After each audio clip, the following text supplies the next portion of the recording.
ద్వితీయోపదేశకాండము 5వ అధ్యాయము.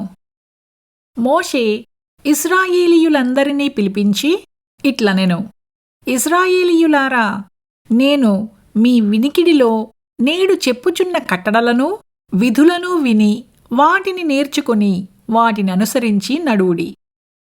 మన దేవుడైన యెహోవా హోరేబులో మనతో నిబంధన చేసెను. యెహోవా మన పితరులతోనే కాదు, నేడు ఇక్కడ సజీవులమయ్యున్న మనతోనే ఈ నిబంధన చేసెను.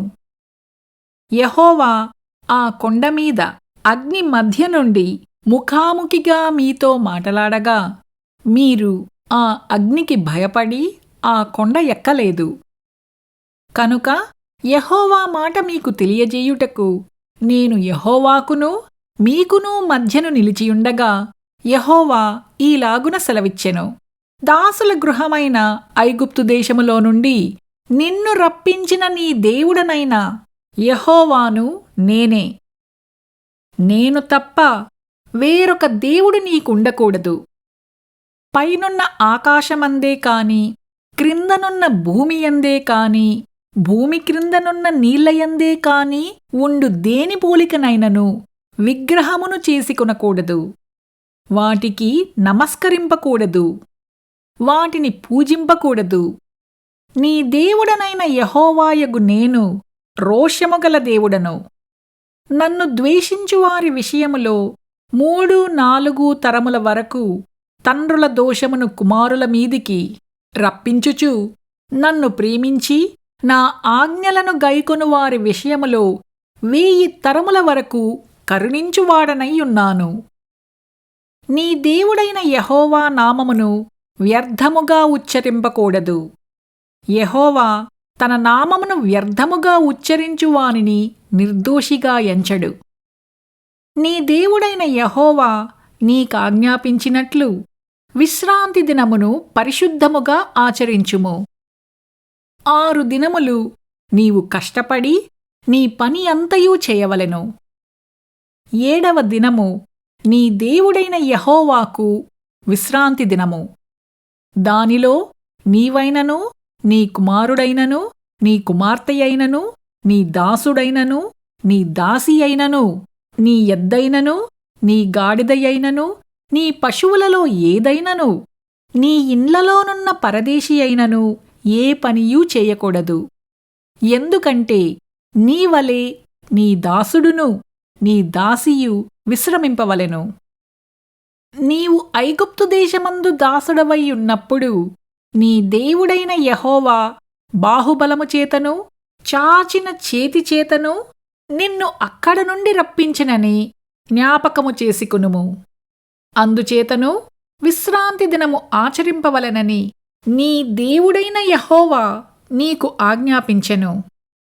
నీ దేవుడైన యెహోవా నీకనుగ్రహించు దేశములో నీవు దీర్ఘాయుష్మంతుడవై నీకు క్షేమమగునట్లు నీ దేవుడైన యెహోవా నీకాజ్ఞాపించినలాగున నీ తండ్రిని నీ తల్లిని సన్మానింపుము. నరహత్య చేయకూడదు, వ్యభిచరింపకూడదు, దొంగిలకూడదు, నీ పొరుగువాని మీద అబద్ధ సాక్ష్యము పలకకూడదు, నీ పొరుగువాని భార్యను ఆశింపకూడదు, నీ పొరుగువాని ఇంటినైనను, వాని పొలమునైనను, వాని దాసునినైనను, వాని దాసీనైనను, వాని ఎద్దునైనను, వాని గాడిదనైనను, నీ పొరుగువానిదగు దేనినైనను ఆశింపకూడదు. ఈ మాటలను యెహోవా ఆ పర్వతము మీద అగ్నిమేఘ గాఢాంధకారముల మధ్య నుండి గొప్ప స్వరముతో మీ సమాజమంతటితో చెప్పి 2 రాతి పలకల మీద వాటిని వ్రాసి నాకిచ్చెను. ఆయన మరేమియూ చెప్పలేదు. మరియు ఆ పర్వతము అగ్ని వలన మండుచున్నప్పుడు ఆ చీకటి మధ్య నుండి ఆ స్వరమును విని మీరు, అనగా మీ గోత్రముల ప్రధానులును మీ పెద్దలును నా యొద్దకు వచ్చి, మన దేవుడైన యెహోవా తన ఘనతను మహాత్మ్యమును మాకు చూపించెను. అగ్ని మధ్య నుండి ఆయన స్వరమును వింటిమి. దేవుడు నరులతో మాటలాడినను వారు బ్రతుకుదురని నేడు తెలిసికొంటిమి. కాబట్టి మేము చావనేలా? ఈ గొప్ప అగ్ని మమ్మును దహించును. మేము మన దేవుడైన యెహోవా స్వరము ఇక వినిన ఎడల చనిపోదుము. మావలే సమస్త శరీరులలో మరి ఎవడు సజీవుడైన దేవుని స్వరము అగ్ని మధ్య నుండి పలుకుట విని బ్రతికెను? నీవే సమీపించి మన దేవుడైన యెహోవా చెప్పునది యావత్తూ వినుము. అప్పుడు మన దేవుడైన యెహోవా నీతో చెప్పినది యావత్తూ నీవే మాతో చెప్పిన ఎడల మేము విని దాని గైకొందుమని చెప్పితిరి. మీరు నాతో మాటలాడినప్పుడు యెహోవా మీ మాటలు వినెను. అప్పుడు యెహోవా నాతో ఈలాగు సెలవిచ్చెను: ఈ జనులు నీతో చెప్పిన మాటలు నేను వినియున్నాను. వారు చెప్పినదంతయూ మంచిదే.